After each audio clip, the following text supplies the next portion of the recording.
Hi, എല്ലാവർക്കും പുതിയൊരു വീഡിയോയിലേക്ക് സ്വാഗതം. കഴിഞ്ഞ ക്ലാസ്സിൽ നമ്മൾ DPSPയുടെ സോഷ്യലിസ്റ്റ് പ്രിൻസിപ്പിൾ വരെയുള്ള കാര്യങ്ങളായിരുന്നു ചർച്ച ചെയ്തത്. ഇന്ന് നമ്മൾ അതിൻ്റെ ബാക്കിയായിട്ടുള്ള ഗാന്ധിയൻ പ്രിൻസിപ്പിൾസിനെ കുറിച്ചാണ് നോക്കുന്നത്. ഗാന്ധിയൻ പ്രിൻസിപ്പിൾസ് എന്ന് പറഞ്ഞു കഴിഞ്ഞാൽ മഹാത്മാഗാന്ധിയുടെ ഐഡിയോളജികളെ അടിസ്ഥാനമാക്കിയിട്ടുള്ള ചില ആശയങ്ങളെയാണ് നാം ഗാന്ധിയൻ പ്രിൻസിപ്പിൾസ് എന്ന് പറയുന്നത്. ഇന്ത്യയുടെ ദേശീയ പ്രസ്ഥാനം നിലനിന്നിരുന്ന സമയത്ത് ഗാന്ധിജി മുന്നോട്ട് വെച്ചിട്ടുള്ള ചില ആശയങ്ങളെ റീകൺസ്ട്രക്റ്റ് ചെയ്തുകൊണ്ടാണ് ഈ ഒരു പ്രോഗ്രാം അല്ലെങ്കിൽ ഗാന്ധിയൻ പ്രിൻസിപ്പിൾസ് എന്ന് പറയുന്ന കാര്യം നമ്മൾ ആവിഷ്കരിച്ചിട്ടുള്ളത്. ഇന്ത്യയിൽ DPSPയിൽ ഇത് അഡോപ്റ്റ് ചെയ്യുന്നതോടുകൂടി ഗാന്ധിജിയുടെ ഇന്ത്യയെക്കുറിച്ചുള്ള കുറേ വിഷൻസ് അല്ലെങ്കിൽ സ്വപ്നങ്ങളാണ് നമ്മൾ ഇതിലൂടെ ഫുൾഫില്ല് ചെയ്തെടുക്കുന്നത്. അപ്പോൾ അതിൽ നമ്മൾ പഠിക്കുന്ന ആദ്യത്തെ ആർട്ടിക്കിളാണ് ഇന്ത്യൻ ഭരണഘടനയുടെ ആർട്ടിക്കിൾ 40 എന്ന് പറയുന്നത്. ആർട്ടിക്കിൾ 40 പറയുന്നത് ഇവിടെ സെൽഫ് ഗവൺമെൻറ് യൂണിറ്റുകൾ, അതായത് നമ്മുടെ സ്വയംഭരണ അവകാശമുള്ള വില്ലേജ് പഞ്ചായത്തുകളും അതുപോലെ തന്നെ ലോക്കൽ സെൽഫ് ഗവൺമെൻറ് അതോറിറ്റികൾ അല്ലെങ്കിൽ തദ്ദേശ സ്വയംഭരണ സ്ഥാപനങ്ങളെയും ഓർഗനൈസ് ചെയ്യുകയും അതിനെ പ്രോപ്പറായിട്ട് ഫങ്ഷൻ ചെയ്യുകയും ചെയ്യണമെന്നാണ്. നമുക്കറിയാം ഇത് വളരെ പോസിറ്റീവായിട്ടുള്ള ഒരു ഗ്രാസ് റൂട്ട് ലെവലിലുള്ള ഒരു ഡെവലപ്മെൻറ്റ് പ്ലാനാണ്, അല്ലെങ്കിൽ വളരെ ഓർഗനൈസ്ഡ് ആയിട്ടുള്ള ഒരു ഗവർണിംഗ് പ്ലാനാണ്. അതിലൂടെ നമുക്ക് വലിയ രീതിയിലുള്ള വികസനങ്ങളും ജനങ്ങളുടെ കാര്യങ്ങളുമൊക്കെ അഡ്രസ്സ് ചെയ്യാനായിട്ട് സാധിക്കുന്നതാണ്. ഗാന്ധിയൻ പ്രിൻസിപ്പിൾസുമായിട്ട് ബന്ധപ്പെട്ട് നമ്മൾ പഠിക്കുന്ന അടുത്ത ആർട്ടിക്കിളാണ് ഇന്ത്യൻ ഭരണഘടനയുടെ ആർട്ടിക്കിൾ 43 എന്ന് പറയുന്നത്. ആർട്ടിക്കിൾ 43 എന്ന് പറയുന്നത് കോട്ടേജ് ഇൻഡസ്ട്രീസിൻ്റെ പ്രൊമോഷനെ പറ്റിയിട്ടുള്ള കാര്യങ്ങളാണ്. നമുക്കറിയാം മഹാത്മാഗാന്ധിയുമായിട്ട് ബന്ധപ്പെട്ട് വളരെ പ്രധാനപ്പെട്ട ഒരു കാര്യമാണ് കോട്ടേജ് ഇൻഡസ്ട്രീസ് എന്ന് പറയുന്നത്. ഈ ഒരു കാര്യം പലതവണ ചോദിച്ചിട്ടുള്ളതാണ്. ഇന്ത്യൻ ഭരണഘടനയുടെ ഏത് ആർട്ടിക്കിളിലാണ് കോട്ടേജ് ഇൻഡസ്ട്രീസിനെ പ്രൊമോട്ട് ചെയ്യണം എന്നുള്ള വിവരങ്ങൾ വിശദീകരിക്കുന്നത് എന്ന് പലതവണയായിട്ട് എക്സാമിന് ചോദിച്ചിട്ടുള്ളൊരു കാര്യമാണ്. അടുത്തായിട്ട് വരുന്ന ആർട്ടിക്കിളാണ് ഇന്ത്യൻ ഭരണഘടനയുടെ ആർട്ടിക്കിൾ 43B എന്ന് പറയുന്നത്. ആർട്ടിക്കിൾ 43Bയിൽ പറയുന്നത് കോ ഓപ്പറേറ്റീവ് സൊസൈറ്റീസിൻ്റെ ഫോർമേഷനും അതിൻ്റെ ഫങ്ഷനിങ്ങും അതിൻ്റെ ജനാധിപത്യപരമായിട്ടുള്ള കൺട്രോളും പ്രൊഫഷണൽ മാനേജ്മെൻറ്റും ഒക്കെ ആയിട്ട് ബന്ധപ്പെട്ട കാര്യങ്ങൾ ഡിസ്കസ് ചെയ്യുന്നതാണ് ഇന്ത്യൻ ഭരണഘടനയുടെ ആർട്ടിക്കിൾ 43B എന്ന് പറയുന്നത്. ആർട്ടിക്കിൾ 43B എന്ന് പറയുന്നത് കോഓപ്പറേറ്റീവ് സൊസൈറ്റീസ് അല്ലെങ്കിൽ സഹകരണ സ്ഥാപനങ്ങളുടെ പ്രവർത്തനവുമായിട്ട് ബന്ധപ്പെട്ടാണ്. ഇതും നിങ്ങൾക്ക് എക്സാമിന് പലതവണ ചോദിച്ചിട്ടുള്ളൊരു കാര്യമാണ്. ഇനി നമ്മുടെ ഗാന്ധിയൻ പ്രിൻസിപ്പിൾസുമായിട്ട് ബന്ധപ്പെട്ട് അടുത്തതായിട്ട് പഠിക്കുന്ന ആർട്ടിക്കിളാണ് ഇന്ത്യൻ ഭരണഘടനയുടെ ആർട്ടിക്കിൾ 46 എന്ന് പറയുന്നത്. ആർട്ടിക്കിൾ 46 പറയുന്നത് ഇവിടെയുള്ള ഷെഡ്യൂൾഡ് കാസ്റ്റ്, ഷെഡ്യൂൾഡ് ട്രൈബ് അതുപോലുള്ള വീക്കർ സെക്ഷൻസിന് അങ്ങനെയുള്ള ആളുകളുടെ വിദ്യാഭ്യാസപരവും സാമ്പത്തികപരവുമായിട്ടുള്ള താല്പര്യങ്ങളെ പ്രൊമോട്ട് ചെയ്യാൻ വേണ്ടുന്ന കാര്യങ്ങൾ സ്റ്റേറ്റ് ചെയ്യണമെന്നുള്ളതാണ്. അതിലൂടെ അവർ നേരിടുന്ന സോഷ്യൽ ഇൻജസ്റ്റിസ്, അതുകൂടാതെ സാമൂഹിക അസമത്വങ്ങൾ, ചൂഷണങ്ങൾ അല്ലെങ്കിൽ അതുപോലുള്ള കാര്യങ്ങളിൽ നിന്നും ഇവരെ രക്ഷിച്ചെടുക്കണമെന്ന് പറയുന്ന ആർട്ടിക്കിളാണ് ഇന്ത്യൻ ഭരണഘടനയുടെ ആർട്ടിക്കിൾ 46. അപ്പം ഷെഡ്യൂൾഡ് കാസ്റ്റും ഷെഡ്യൂൾഡ് ട്രൈബിൻ്റെ ഉന്നമനത്തെ പറ്റി പറയുന്ന DPSPയിലെ ഭാഗം ഏതെന്ന് ചോദിച്ചു കഴിഞ്ഞാൽ ഇന്ത്യൻ ഭരണഘടനയുടെ ആർട്ടിക്കിൾ 46 ആണ്. ഇനി ഗാന്ധിയൻ പ്രിൻസിപ്പിൾസുമായിട്ട് ബന്ധപ്പെട്ട് നമ്മൾ പഠിക്കുന്ന അടുത്ത ആർട്ടിക്കിളാണ് ഇന്ത്യൻ ഭരണഘടനയുടെ ആർട്ടിക്കിൾ 47 എന്ന് പറയുന്നത്. ഈ ആർട്ടിക്കിൾ 47 വളരെ പ്രധാനപ്പെട്ട ഒരു ആർട്ടിക്കിളാണ് കേട്ടോ. അതായത് ആരോഗ്യത്തിന് ഹാനികരമായിട്ടുള്ള മയക്കുമരുന്നുകളുടെയും മദ്യപാന അല്ലെങ്കിൽ ഡ്രിങ്ക്സിൻ്റെ ഉപയോഗം നിരോധിക്കണമെന്ന് പറയുന്ന ആർട്ടിക്കിളാണ് ഇന്ത്യൻ ഭരണഘടനയുടെ ആർട്ടിക്കിൾ 47 എന്ന് പറയുന്നത്. ഗാന്ധിയൻ പ്രിൻസിപ്പിൾസുമായിട്ട് ബന്ധപ്പെട്ട് നമ്മൾ പഠിക്കുന്ന അവസാനത്തെ ആർട്ടിക്കിളാണ് ഇന്ത്യൻ ഭരണഘടനയുടെ ആർട്ടിക്കിൾ 48 എന്ന് പറയുന്നത്. ആർട്ടിക്കിൾ 48 പറയുന്നത് കൗവ്, കാപ്സ് അതുപോലെയുള്ള ജീവികളുടെ കശാപ്പ് നിരോധിക്കണമെന്നുള്ളതാണ്. അതായത് ഗോവധ നിരോധന നിയമം നടപ്പിലാക്കുക എന്നുള്ളത്. അപ്പോൾ ഇത്രയും കാര്യങ്ങളാണ് ഇന്ത്യൻ ഭരണഘടനയുടെ DPSPയിൽ ഗാന്ധിയൻ പ്രിൻസിപ്പിൾസുമായിട്ട് ബന്ധപ്പെട്ട് വരുന്ന കാര്യങ്ങൾ എന്ന് പറയുന്നത്. ഇനി മൂന്നാമത്തെ ക്ലാസിഫിക്കേഷനാണ് ലിബറൽ ആൻഡ് ഇൻ്റലക്ച്വൽ പ്രിൻസിപ്പിൾസ് എന്ന് പറയുന്നത്. നമ്മൾ പറഞ്ഞു DPSPന് നമ്മൾ 3 ക്ലാസിഫൈ ചെയ്തിട്ടുണ്ടെന്ന് പറഞ്ഞു. സോഷ്യലിസ്റ്റ് പ്രിൻസിപ്പിൾസ്, ഗാന്ധിയൻ പ്രിൻസിപ്പിൾസ്, അത് കഴിഞ്ഞിട്ട് വരുന്നതാണ് ലിബറൽ ആൻഡ് ഇൻ്റലക്ച്വൽ പ്രിൻസിപ്പിൾസ് എന്ന് പറയുന്നത്. ഇത് ലിബറലിസം എന്ന് പറയുന്ന ഐഡിയനെ റെപ്രസെൻറ്റ് ചെയ്യുന്ന കാറ്റഗറിയിൽ വരുന്ന കുറച്ച് പ്രിൻസിപ്പിൾസിനെയാണ് നമ്മൾ ലിബറൽ ആൻഡ് ഇൻ്റലക്ച്വൽ പ്രിൻസിപ്പിൾസ് എന്ന് പറയുന്നത്. അതിൽ നമ്മൾ ഒന്നാമതായിട്ട് പഠിക്കുന്ന ആർട്ടിക്കിൾ എന്ന് പറയുന്നത് ആർട്ടിക്കിൾ 44 അല്ലെങ്കിൽ യൂണിഫോം സിവിൽ കോഡ് നടപ്പിലാക്കുക എന്നുള്ളതാണ്. അപ്പോൾ ഇന്ത്യയിൽ യൂണിഫോം സിവിൽ കോഡ് നടപ്പിലാക്കണം എന്ന് പറയുന്ന ആർട്ടിക്കിൾ ഏതാണ്? ഇന്ത്യൻ ഭരണഘടനയുടെ ആർട്ടിക്കിൾ 44 ആണ്. വളരെ ഇമ്പോർട്ടൻ്റ് ആയിട്ടുള്ളൊരു ആർട്ടിക്കിളാണ് കേട്ടോ അത്. പിന്നീട് ലിബറൽ ആൻഡ് ഇൻ്റലക്ച്വൽ പ്രിൻസിപ്പിൾസുമായിട്ട് ബന്ധപ്പെട്ട് വരുന്ന അടുത്ത ആർട്ടിക്കിളാണ് ഇന്ത്യൻ ഭരണഘടനയുടെ ആർട്ടിക്കിൾ 45 എന്ന് പറയുന്നത്. ആർട്ടിക്കിൾ 45 പറയുന്നത് 6 വയസ്സ് വരെ എത്തുന്നത് വരെ എല്ലാ കുട്ടികൾക്കും ഏർലി ചൈൽഡ്ഹുഡ് കെയർ നൽകണമെന്നും അതുപോലെ തന്നെ വിദ്യാഭ്യാസം പ്രൊവൈഡ് ചെയ്യണമെന്നുള്ള കാര്യമാണ് ആർട്ടിക്കിൾ 45 പറയുന്നത്. ആർട്ടിക്കിൾ 45 വളരെ പ്രധാനപ്പെട്ട ഒരു ആർട്ടിക്കിളാണ് കേട്ടോ. അതായത് 6 വയസ്സ് വരെ എത്തുന്ന കുട്ടികൾക്ക് ഏർലി ചൈൽഡ്ഹുഡ് കെയർ നൽകണമെന്നും അതുപോലെ തന്നെ അവർക്ക് എല്ലാവർക്കും വിദ്യാഭ്യാസം നൽകണമെന്നും പറയുന്ന ആർട്ടിക്കിളാണ് ഇന്ത്യൻ ഭരണഘടനയുടെ ആർട്ടിക്കിൾ 45 എന്ന് പറയുന്നത്. ലിബറൽ ആൻഡ് ഇൻ്റലക്ച്വൽ പ്രിൻസിപ്പിൾസുമായിട്ട് ബന്ധപ്പെട്ട് നമ്മൾ പഠിക്കുന്ന അടുത്ത ആർട്ടിക്കിളാണ് ഇന്ത്യൻ ഭരണഘടനയുടെ ആർട്ടിക്കിൾ 48 എന്ന് പറയുന്നത്. ആർട്ടിക്കിൾ 48 പറയുന്നത് മോഡേണും സയൻറ്റിഫിക്കുമായിട്ടുള്ള രീതിയിൽ അഗ്രികൾച്ചറിനെയും ആനിമൽ ഹസ്ബൻഡറിനെയും ഓർഗനൈസ് ചെയ്യണം എന്നുള്ളതാണ്. പിന്നീട് നമ്മൾ പഠിക്കുന്ന അടുത്ത ആർട്ടിക്കിൾ എന്ന് പറയുന്നത് ആർട്ടിക്കിൾ 48A ആണ്. ആർട്ടിക്കിൾ 48Aയിൽ പറഞ്ഞിരിക്കുന്നുള്ള കാര്യങ്ങൾ ഫോറസ്റ്റ്, വൈൽഡ് ലൈഫ് തുടങ്ങിയ കാര്യങ്ങൾ സേഫ് ഗാർഡ് ചെയ്യുകയും എൻവയോൺമെൻറ്റിനെ പ്രൊട്ടക്റ്റ് ചെയ്യുകയും അതിനെ ഇമ്പ്രൂവ് ചെയ്യുകയും ചെയ്യണമെന്ന് പറയുന്നതാണ് ആർട്ടിക്കിൾ 48A എന്ന് പറയുന്നത്. ഇതും വളരെ അനേകം തവണ നിങ്ങൾക്ക് പരീക്ഷിച്ച് ചോദിച്ചിട്ടുള്ള ചോദ്യമാണ്. ഓക്കെ, DPSPയിൽ ഏത് ആർട്ടിക്കിളിലാണ് ഫോറസ്റ്റ്, വൈൽഡ് ലൈഫ് തുടങ്ങിയവയെ സംരക്ഷിക്കണമെന്ന് പറയുന്നതും എൻവയോൺമെൻറ്റിനെ പ്രൊട്ടക്റ്റ് ചെയ്യണമെന്നും പറയുന്നത് ഏത് ആർട്ടിക്കിളിലാണെന്ന് എനിക്ക് തോന്നുന്നു അനേകം പ്രാവശ്യം നിങ്ങൾക്ക് എക്സാമിന് ചോദിച്ചിട്ടുള്ളൊരു കാര്യമാണ്. അപ്പോൾ ആ ഒരു ആർട്ടിക്കിൾ നിങ്ങൾ നന്നായിട്ട് തന്നെ പഠിച്ചിരിക്കുക കേട്ടോ. ഇന്ത്യൻ ഭരണഘടന ആർട്ടിക്കിൾ 48Aയിലാണ് ഫോറസ്റ്റും വൈൽഡ് ലൈഫും അതുപോലെ തന്നെ എൻവയോൺമെൻറ്റിനെയും പ്രൊട്ടക്റ്റ് ചെയ്യുന്നതും സേഫ് ഗാർഡ് ചെയ്യുന്നതും എന്നുമായിട്ടുള്ള ബന്ധപ്പെട്ട കാര്യങ്ങൾ പറയുന്നത്. ഇനി ലിബറൽ ആൻഡ് ഇൻ്റലക്ച്വൽ പ്രിൻസിപ്പിൾസുമായിട്ട് ബന്ധപ്പെട്ട് നമ്മൾ പഠിക്കുന്ന അടുത്ത ആർട്ടിക്കിളാണ് ഇന്ത്യൻ ഭരണഘടനയുടെ ആർട്ടിക്കിൾ 49 എന്ന് പറയുന്നത്.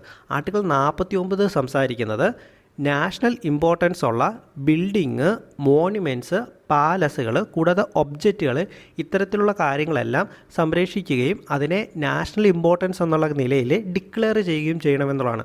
ഇതും നിങ്ങൾക്ക് പരീക്ഷിച്ച് ചോദിച്ചിട്ടുള്ളതാണ് കേട്ടോ. അതായത് മോണ്യുമെൻറ്റ്സ്, നാഷണൽ മോണ്യുമെൻറ്റ്സ് സംരക്ഷിക്കണമെന്ന് പറയുന്നത് ഏത് ആർട്ടിക്കിളാണെന്ന് ചോദിക്കുന്ന സമയത്ത് ഇന്ത്യൻ ഭരണഘടനയുടെ ആർട്ടിക്കിൾ 49ലാണ്. ഇതും വളരെ ഇമ്പോർട്ടൻ്റ് ആയിട്ടുള്ളൊരു ആർട്ടിക്കിളാണ്. ഇത് നിങ്ങൾ പഠിക്കുന്ന സമയത്ത് ഓർത്തിരിക്കുക കേട്ടോ. കാരണം ഇതിന് നിങ്ങൾക്ക് ഡയറക്റ്റ് തന്നെ ചോദ്യം വരാറുള്ളതാണ്. ഇന്ത്യൻ ഭരണഘടനയുടെ ഏത് ആർട്ടിക്കിളാണ് മോണ്യുമെൻറ്റ്സ് സംരക്ഷിക്കണമെന്ന് പറയുന്നത് എന്ന് ചോദിച്ചുകൊണ്ട്. ഇനി ലിബറൽ ആൻഡ് ഇൻ്റലക്ച്വൽ പ്രിൻസിപ്പിൾസായിട്ട് ബന്ധപ്പെട്ട് നമ്മൾ പഠിക്കുന്ന അടുത്ത ആർട്ടിക്കിൾ എന്ന് പറയുന്നത് ആർട്ടിക്കിൾ 50 ആണ്.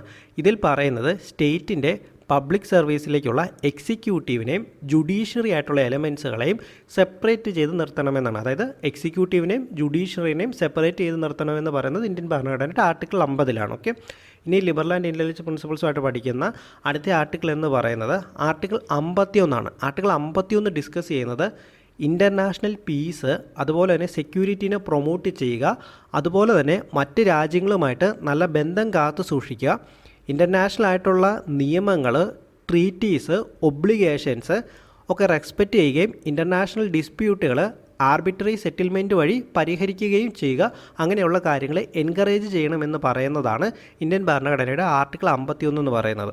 അപ്പം ഇൻ്റർനാഷണൽ റിലേഷൻഷിപ്പുമായിട്ട് ബന്ധപ്പെട്ട് പറയുന്ന അതുമായിട്ട് സംസാരിക്കുന്ന ഫണ്ടമെൻ്റൽ റൈറ്റ്സ് അല്ല കേട്ടോ, ഇൻ്റർനാഷണൽ റിലേഷൻഷിപ്സുമായിട്ട് ബന്ധപ്പെട്ട് സംസാരിക്കുന്ന DPSP ഏതെന്ന് ചോദിക്കുന്ന സമയത്ത് ഇന്ത്യൻ ഭരണഘടനയുടെ ആർട്ടിക്കിൾ 51 ആണെന്നുള്ളത് ഓർത്ത് വെക്കുക കേട്ടോ. അതും വളരെ ഇമ്പോർട്ടൻ്റ് ആയിട്ടുള്ള ഒരു ആർട്ടിക്കിളാണ്. ഇതും നിങ്ങൾക്ക് എക്സാമിന് പലതവണ ചോദിച്ചിട്ടുള്ള ഒരു കാര്യമാണ്.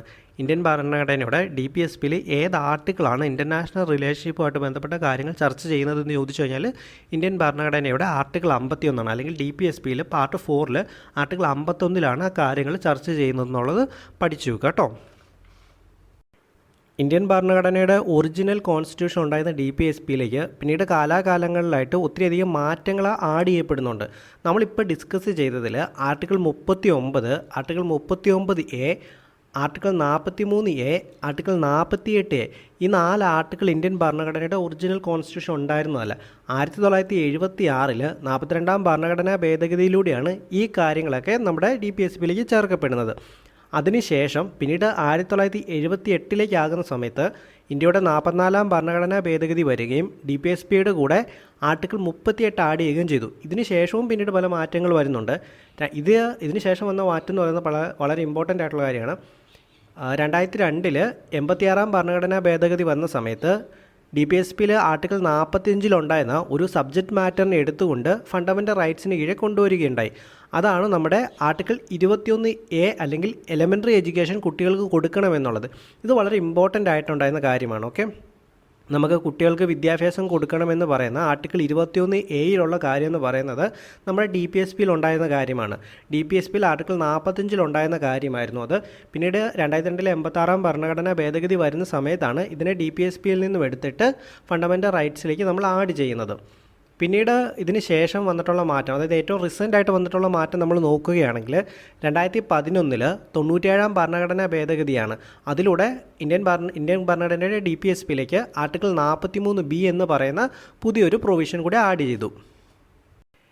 ഇനി നമുക്ക് DPSPയുടെ ഒരു ബാക്ക് ഹിസ്റ്ററി നമ്മൾ നോക്കുകയാണെങ്കിൽ നമുക്കറിയാം, കോൺസ്റ്റിറ്റ്യൂഷണൽ അഡ്വൈസറായിരുന്ന സർ BN റാവു എന്ന വ്യക്തി അദ്ദേഹം റെക്കമെൻഡ് ചെയ്ത കാര്യമായിരുന്നു ഓരോ ഇൻഡിവിജ്വൽസിൻ്റെയും റൈറ്റിനെ, ഓരോ വ്യക്തികളുടെയും അവകാശത്തെ ജസ്റ്റിഷ്യബിൾ എന്നും നോൺ ജസ്റ്റിഷ്യബിൾ എന്നും 2 കാറ്റഗറിയിൽ ഉൾപ്പെടുത്തണമെന്നുള്ളത്. ഈ ഒരു റെക്കമെൻഡേഷനെ ഡ്രാഫ്റ്റിംഗ് കമ്മിറ്റി അംഗീകരിക്കുകയും ജസ്റ്റിഷ്യബിൾ നേച്ചറിലുള്ള ഫണ്ടമെൻ്റൽ റൈറ്റ്സ് ഇന്ത്യൻ ഭരണഘടനയുടെ പാർട്ട് 3 വരികയും നോൺ ജസ്റ്റിഷ്യബിൾ നേച്ചറിലുള്ള direct principles of the state policy Indian ഭരണഘടനയുടെ പാർട്ട് 4 ചേർക്കപ്പെടുകയും ചെയ്തു. നമ്മൾ നേരത്തെ ആർട്ടിക്കിൾ 37 ഡിസ്കസ് ചെയ്ത സമയത്ത് നമ്മൾ പറഞ്ഞിട്ടുണ്ടായിരുന്നു, ഈ DPSP എന്ന് പറയുന്നത് നോൺ ജസ്റ്റിഷ്യബിൾ ആണെങ്കിൽ പോലും ഇവിടെ എന്ത് ഗവർണൻസ് നടക്കുന്ന സമയത്തും ഡയറക്റ്റ് പ്രിൻസിപ്പിൾസിനെ ഒരു ഫണ്ടമെൻ്റൽ പ്രിൻസിപ്പിൾസ് ആയിട്ട് കൺസിഡർ ചെയ്തുകൊണ്ട് വേണം മുന്നോട്ട് പോകുവാൻ എന്നുള്ളത്. അത്തരത്തിലുള്ള കാര്യങ്ങൾ കൺസിഡർ ചെയ്തുകൊണ്ട് വേണം നിയമം നിർമ്മിക്കുന്നത്. ഇതൊരു സ്റ്റേറ്റിൻ്റെ ഡ്യൂട്ടിയാണെന്നുള്ളത്. ഇതിലൂടെ സ്റ്റേറ്റിൻ്റെ മോറൽ ഒബ്ലിഗേഷനാണ് ഏത് നിയമം നിർമ്മിക്കുന്ന സമയത്തും ഡയറക്റ്റ് പ്രിൻസിപ്പിൾസിനെ കൺസിഡർ ചെയ്യുക എന്നുള്ളത്. ഈ ഒരു കാര്യത്തെപ്പറ്റി കോൺസ്റ്റിറ്റ്യൂഷണൽ അസംബ്ലി മെമ്പറായിരുന്ന അല്ലടി കൃഷ്ണസ്വാമി അയ്യർ പറയുന്നത്, ജനങ്ങളോട് റെസ്പോൺസിബിൾ ആയിട്ടുള്ള ഒരു ഗവൺമെൻറ്റിനും ഭരണഘടനയുടെ പാർട്ട് 4 ഇഗ്നോർ ചെയ്തുകൊണ്ട് ഒരു കാര്യവും ചെയ്യുവാൻ വേണ്ടി സാധിക്കുകയില്ല എന്നാണ്. നമുക്ക് ഇത്രയും നേരം നമ്മൾ ഡിസ്കസ് ചെയ്തതിൽ നിന്നും നമുക്കൊരു കാര്യം മനസ്സിലാക്കുവാനായിട്ട് സാധിക്കും, DPSP എന്നുള്ളത് എത്ര ഇമ്പോർട്ടൻ്റ് ആയിട്ടുള്ള കാര്യമാണെന്ന്. എന്നിട്ടും എന്തുകൊണ്ടാണ് ഇതിനെ നോൺ ജസ്റ്റിഷ്യബിളും ലീഗലി നോട്ട് എൻഫോഴ്സിബിളും ആയിട്ട് നിർത്തിയത് എന്നുള്ളതിന് ചില കാരണങ്ങളുണ്ട്. എന്തെല്ലാമാണ് കാരണങ്ങൾ നമുക്ക് പരിശോധിക്കാം.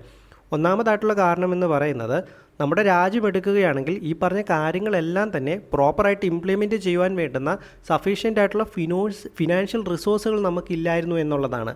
അതായത് നമുക്ക് ഇത്രയും കാര്യങ്ങൾ ചെയ്യണമെങ്കിൽ അതിന് വലിയ രീതിയിലുള്ളൊരു ഫിനാൻഷ്യൽ റിസോഴ്സസിൻ്റെ ഒരു ബാക്കപ്പ് വേണമായിരുന്നു. അത് നമുക്ക് അവൈലബിൾ അല്ലായിരുന്നു എന്നുള്ളതാണ്. രണ്ടാമത്തെ കാര്യം എന്ന് പറയുന്നത്, രണ്ടാമതായിട്ട് നമുക്ക് കാണുവാൻ സാധിക്കുന്നത്, ഇന്ത്യ എന്ന് പറയുന്നത് ഒരു വാസ്റ്റ് ഡൈവേഴ്സ് ആയിട്ടുള്ളൊരു രാജ്യമാണ്. അതുപോലെ തന്നെ ഒത്തിരി ബാക്ക്വേർഡ്നെസ്സും നമ്മുടെ നാട്ടിൽ നിലനിൽക്കുന്നുണ്ട്. ഈ ഒരു അവസ്ഥയിൽ പ്രോപ്പറായിട്ട് ഇതെല്ലാം ഇംപ്ലിമെൻറ്റ് ചെയ്യുക എന്നത് വളരെ ബുദ്ധിമുട്ടായിട്ടുള്ളൊരു കാര്യമാണ്. നമുക്കറിയാം, നമ്മുടെ സൗത്തും നോർത്തും ഈസ്റ്റും വെസ്റ്റും ഒക്കെ തമ്മിൽ ആൾക്കാരുടെ കൾച്ചർ ആയിക്കോട്ടെ, അല്ലെങ്കിൽ ഒരു റിലീജിയൻ ആയിട്ടോ മതപരമായിട്ടുള്ള കാര്യങ്ങളായിക്കോട്ടെ, അപ്പോൾ എല്ലാം തമ്മിൽ ഒത്തിരിയധികം അവരുടെ ലൈഫ് സ്റ്റൈൽ ആയിക്കോട്ടെ എല്ലാം തമ്മിൽ ഒത്തിരിയധികം വ്യത്യാസമുണ്ട്. ഭയങ്കര ഡൈവേഴ്സിഫൈഡ് ആണ്. ഓക്കെ, അപ്പോൾ അങ്ങനെയുള്ളൊരു സ്ഥലത്തിലേക്ക് ഇങ്ങനെ യൂണിഫൈഡ് ആയിട്ടുള്ള നിയമങ്ങൾ കൊണ്ടുവരിക എന്ന് പറയുന്നത് അത്ര എളുപ്പമുള്ള കാര്യമായിരുന്നില്ല. മൂന്നാമത്തെ കാര്യം എന്ന് പറയുന്നത്, നമ്മൾ ഇൻഡിപെൻഡൻ്റ് ആയിട്ട് ഒരു ന്യൂലി ബോണ്ട് നേഷനായിട്ട് ജനിക്കുന്ന സമയത്ത് കുറേ കാലം നമ്മൾ ബ്രിട്ടീഷുകാരാൽ അടിച്ചമർത്തപ്പെട്ടിരുന്ന ഒരു രാജ്യമാണ്. അവിടെ ഇത്തരത്തിലുള്ള കാര്യങ്ങളൊക്കെ കൊണ്ടുവരുന്ന സമയത്ത് ഇതൊക്കെ ഫുൾഫില്ല് ചെയ്യാൻ വേണ്ടുന്ന സമയം, സ്ഥലം, അതിൻ്റെ മോഡ്, അങ്ങനെ അനേകം കാര്യങ്ങൾ ഡിസൈഡ് ചെയ്യുവാനുള്ള ഫ്രീഡം അവിടെ നൽകുന്നത് വളരെ ബെറ്റർ ആയിട്ടുള്ളൊരു കാര്യമായിട്ട് തോന്നി. അപ്പോൾ ഈ 3 കാര്യങ്ങളാലാണ് DPSPനെ നോൺ ജസ്റ്റിഷ്യബിൾ ആയിട്ടുള്ളൊരു നേച്ചറിൽ നിർത്തുവാനുണ്ടായിരുന്ന കാരണം എന്ന് പറയുന്നത്. അടുത്ത പോസ്റ്റിൽ നമ്മൾ ഡിസ്കസ് ചെയ്യുന്നത് DPSPയുടെ ക്രിറ്റിസിസംസ് ആണ്. നമുക്കറിയാം, DPSP ആയിട്ട് ബന്ധപ്പെട്ട് ഒത്തിരിയധികം കാര്യങ്ങളുണ്ടെങ്കിൽ കൂടെ DPSP അനേകം ക്രിറ്റിസിസത്തിനും ഇടയാകപ്പെടുന്നുണ്ട്. അതിലൊന്നാമതായിട്ട് നേരിടേണ്ടി വന്ന ക്രിറ്റിസിസമാണ് ലീഗലി ഫോഴ്സ് ഇല്ല എന്നുള്ളത്. നമുക്കറിയാം DPSPയിലുള്ള പല കാര്യങ്ങളും എത്ര പ്രധാനപ്പെട്ടതാണെന്നുള്ളത്. ബട്ട് ഇതിനൊരു ലീഗൽ ഫോഴ്സ് ഇല്ല. അതായത് നമുക്കിത് ലംഘിക്കപ്പെടുന്ന സമയത്ത് നമുക്കിത് കോടതികളിൽ പോകാനോ നടത്തിയെടുക്കാനോ ഒന്നും സാധിക്കില്ല. എന്നാൽ DPSPയിലുള്ള പല കാര്യങ്ങളും നമുക്കത് വായിച്ച് നോക്കുന്ന സമയത്ത് അറിയാം, ഇത് ഉറപ്പായിട്ടും നമ്മുടെ രാജ്യത്ത് നിലവിൽ വേണ്ടതാണ് എന്ന് നമുക്ക് തോന്നുന്ന കാര്യങ്ങളായിരിക്കാം. പക്ഷേ അത് ലീഗലി അതിന് ഒരു രീതിയിൽ നമുക്ക് എൻഫോഴ്സ് ചെയ്യുവാനായിട്ട് സാധിക്കുകയില്ല. അതാണ് അത് നേരിടേണ്ടി വന്ന ഒന്നാമത്തെ ക്രിറ്റിസിസം എന്ന് പറയുന്നത്. രണ്ടാമത്തെ ക്രിറ്റിസിസം എന്ന് പറയുന്നത് ഇതിനെ ഇല്ലോജിക്കലി അറേഞ്ച് ചെയ്തിരിക്കുന്നു എന്നതാണ്. അതായത് നമുക്കറിയാം, നമ്മളിപ്പം റൈറ്റ് ടു ഇക്വാലിറ്റി എടുക്കുകയാണ്. അപ്പോൾ നമുക്കതെല്ലാം ഒരു ഓർഡറിലാണ് കൊടുത്തേക്കുന്നത്. എന്നാൽ DPSP പഠിക്കുന്ന സമയത്ത് നിങ്ങൾ ശ്രദ്ധിച്ചിട്ടില്ലേ, അതായത് ഇപ്പം ഗാന്ധിയൻ പ്രിൻസിപ്പിൾസിനിടയിൽ സോഷ്യലിസ്റ്റ് പ്രിൻസിപ്പിൾസ് വരും, അതിനിടയ്ക്ക് ലിബറൽ ആൻഡ് ഇൻ്റലക്ച്വൽ വരും. അതുകൂടാതെ തന്നെ റിലവൻ്റ് ആയിട്ടുള്ള പ്രൊവിഷൻസ് ഇടയ്ക്ക് ഇറിവലൻ്റ് ആയിട്ടുള്ള പ്രൊവിഷൻസും കൂടെ വരും. അപ്പോൾ അങ്ങനെ എല്ലാം കൂടി മിക്സ് ചെയ്തിട്ടാണ് കൊടുത്തേക്കുന്നത്. നമുക്ക് ബാക്കി ഒരു ഭരണഘടനയായിട്ട് ബന്ധപ്പെട്ട് ബാക്കി ഏതൊരു ഭാഗം പഠിക്കുന്ന സമയത്ത് നമുക്കത് പഠിക്കാൻ എളുപ്പമുണ്ട്. പക്ഷേ അത് DPSP പഠിക്കുന്ന സമയത്ത് അതെല്ലാം ഇങ്ങനെ ഇല്ലോജിക്കലി അറേഞ്ച് ചെയ്തുകൊണ്ട് നമുക്ക് പഠിക്കുന്ന സമയത്താണെങ്കിലും അത് കുറച്ചൊരു ഓർഡർ മനസ്സിലാക്കിയിരിക്കാനൊക്കെ ആയിട്ട് ചെറിയൊരു ബുദ്ധിമുട്ട് വരാറില്ലേ. അതേ കാര്യം തന്നെയാണ് പറയുന്നത്, ഇല്ലോജിക്കലി അറേഞ്ച് ചെയ്തിരിക്കുന്നു എന്നുള്ളതാണ്. റിലവൻ്റ് ആയിട്ടുള്ള കാര്യങ്ങളും ഇറിവലൻ്റ് ആയിട്ടുള്ള കാര്യങ്ങളും എല്ലാം ചെയ്ത് മിക്സ് ചെയ്തിട്ടാണ് കൊടുത്തിരിക്കുന്നത് എന്നാണ് രണ്ടാമത് നേരിടേണ്ടി വന്ന ക്രിറ്റിസിസം എന്ന് പറയുന്നത്. മൂന്നാമത് DPSP നേരിടേണ്ടി വന്ന ക്രിറ്റിസിസം എന്ന് പറയുന്നത് ഇത് വളരെ കൺസർവേറ്റീവ് ആണ് എന്നുള്ളതാണ്. അപ്പോൾ ഇതുമായിട്ട് ബന്ധപ്പെട്ട ആൾക്കാർ പറയുന്നത് മിഡ്-20th സെഞ്ച്വറിയിലുള്ള ഇന്ത്യയിൽ ഇതൊക്കെ ഓക്കെയാണ്, എന്നാൽ 21ാം നൂറ്റാണ്ടിലേക്ക് വരുന്ന ഇന്ത്യയിൽ ഇത് സ്യൂട്ടബിൾ ആണോ എന്നുള്ളതാണ്. അതാണ് DPSP നേരിടേണ്ടി വന്ന മൂന്നാമത്തെ ക്രിറ്റിസിസം എന്ന് പറയുന്നത്. ഇനി DPSP നേരിടേണ്ടി വന്ന നാലാമത്തെ ക്രിറ്റിസിസം എന്ന് പറയുന്നത് ഇവിടെയുള്ള ഭരണഘടനാപരമായിട്ടുള്ള കോൺഫ്ലിക്റ്റുകളെ കുറിച്ചാണ്. അതായത് സംസ്ഥാനവും കേന്ദ്രവും തമ്മിലുള്ള പ്രശ്നങ്ങൾ, അല്ലെങ്കിൽ പ്രൈം മിനിസ്റ്ററും പ്രസിഡൻറ്റും തമ്മിലുള്ള പ്രശ്നങ്ങൾ, അതുപോലെ തന്നെ ഗവർണറും CM-ഉം തമ്മിൽ ഉണ്ടാകാൻ സാധ്യതയുള്ള കോൺഫ്ലിക്റ്റുകൾ. അപ്പോൾ ഇങ്ങനെയുള്ള കാര്യത്തെക്കുറിച്ചാണ് സന്താനത്തെ പോലെയുള്ള ആൾക്കാർ ക്രിറ്റിസൈസ് ചെയ്യുന്നത്. അപ്പോൾ ഈ 4 ക്രിറ്റിസിസംസാണ് DPSP ആയിട്ട് ബന്ധപ്പെട്ട് നമുക്ക് നിലവിൽ പഠിക്കുവാനുള്ളത്. അപ്പോൾ ഇത്രയും കാര്യങ്ങളാണ് DPSP ആയിട്ട് ബന്ധപ്പെട്ട് ഈ ഒരു ക്ലാസ്സിലൂടെ നമ്മൾ പഠിക്കുന്നത്. ഇനിയുണ്ട് DPSP ആയിട്ട് ബന്ധപ്പെട്ട് പഠിക്കേണ്ട കാര്യങ്ങൾ, അത് നമുക്ക് അടുത്ത ക്ലാസ്സിൽ നോക്കാം കേട്ടോ. അപ്പോൾ അതിലേക്ക് പോകുന്നതിന് മുമ്പ് ആരെങ്കിലും ചാനൽ സബ്സ്ക്രൈബ് ചെയ്തിട്ടില്ലെങ്കിൽ സബ്സ്ക്രൈബ് ചെയ്ത് ഹെൽപ്പ് ചെയ്യണം. വീഡിയോയ്ക്ക് ലൈക്കും കമൻറ്റും ഒക്കെ ചെയ്യുക കേട്ടോ. പിന്നെ എന്തെങ്കിലുമൊക്കെ പോരായ്മകളുണ്ടെങ്കിൽ ഡെഫിനറ്റ്ലി പറയുക. നിങ്ങൾക്ക് ഇഷ്ടപ്പെട്ടെങ്കിൽ അതും പറയുക കേട്ടോ. അല്ലെങ്കിൽ എന്തെങ്കിലും മാറ്റങ്ങൾ വരുത്തണമെങ്കിൽ അതും പറയുക. നിങ്ങൾക്ക് ഇനി ഏതെങ്കിലും ടോപ്പിക്ക് എക്സ്ട്രാ എടുക്കണമെന്നുണ്ടെങ്കിൽ അതും പറയുക. Okay, thank you.